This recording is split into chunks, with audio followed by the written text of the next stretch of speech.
speakers. I'd like to speak on behalf of London Black Revolutionaries. If you look at what is happening to this country, look at the recent pollings of UKIP. It is not just racist institutional police. It is not just the government. There is a mainstream shift happening at the moment where large parts of this country are buying into racist narratives, and that is a big danger. It's not just groups like the BNP and the English Defence League of Britain First who are narrow and marginal. We're talking about millions and millions and millions of people in this country saying and believing and enforcing the idea that we should remove people who are not just immigrants, migrants, me and you, people who are born here and our parents. Removing immigrants is not just enough for them, and it never has been.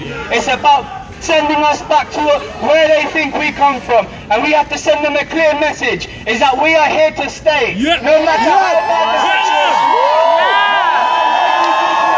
We are here to stay, and that is the reason why our organisation formed, and organisations like us continue to approve demonstrations like this. But it's not just about the demonstrations. When you go home at the end of the day and you think to yourself, well, what happened and what did that mean? It's about a wider picture and a wider strategy. It's about building inside of your communities in the long term to prepare for events like what happens in Tottenham in 2011 and in Ferguson this week in the last couple of months. Because let me tell you, when you decide to raise your head above the parapet, the state will come for you. The state will come with tanks and trucks and police and rifles, like it is right now, tear gassing non-stop its own citizens. Look what happened in Tottenham, with military trucks, with police, with all kinds of weapons at their disposal. You need to be organised, and you need to have some experience to survive as best as possible when repression comes. If you not look at, it's not just that UKIP that's happening at the moment. The government's cuts to education, housing, services. It's not just an attack on people who are black at the moment. It's an attack about the poorest and people at the bottom of society. It's about attacking working class people, about attacking women, about attacking the mentally disabled. It's about attacking students and workers who are not paid enough. And we have to say enough is enough. All of you here today are part of the next generation of leading that fight back. Whether you believe it or not, or whether you have any idea of what that looks like or not, it's not about having a preconception.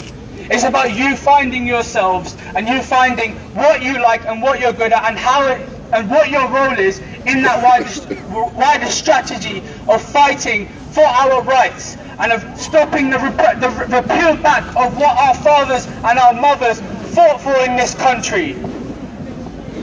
Our organisation is a militant, democratic organisation for young black and Asian people and of all ethnic minorities. If that interests you in the slightest, get in contact with us and join us. We have chapters in Brixton and in Tottenham, and we want to have chapters in everywhere in London, and we want to have chapters in every part of this country. So when something happens, we defend our communities, and we don't just defend our community. We defend absolutely everybody who's being oppressed and exploited, and that is what solidarity is about, and that's how you have the greatest resistance. I'd like to introduce Temi, who's also a member of our organisation and does fantastic work locally. She's going to finish off. So I guess I'm going to be the last person, don't even cheer. I guess I'm going to be the last person you're going to hear from today, so let me make myself clear. The first thing I want to say, Michael Brown, rest in power! Rest in power! Look at my top!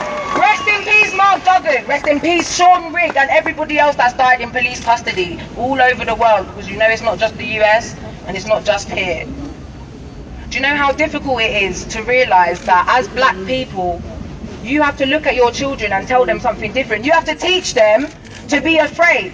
When I want to teach my children to be brave, but I have to teach them to tread carefully, because every single action they take is going to be scrutinised. And they take one wrong move and they can be shot dead like a dog. Mike Brown was left on the street for 4.5 hours. 4.5 hours. It is disgusting. Do you know what that reminds me of? It reminds me of back in slavery when the black people were lynched and left on the tree as a message to all the other black people as to what would happen to them if they stood out, if they stand up and do anything. That's what it reminded me of.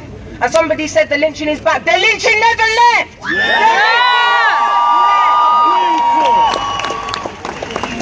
Now it's something about black men. Something about about black men, the way they're demonized, the way the state wants black men to be seen for their own purposes. In this country, everything you hear will be about gangs. Because you should be scared of black men. Do you know why? Because when the police choose to kill them, it will justify it. And they will try and tell us, but they kill each other anyway. What? They kill each other anyway? Well, I think we should take a look at the war on drugs in America. Let's take a look at that. Let's take it back to when they decided they were going to bring in crack cocaine, put it in the projects, let people sell it, so they would have a justification.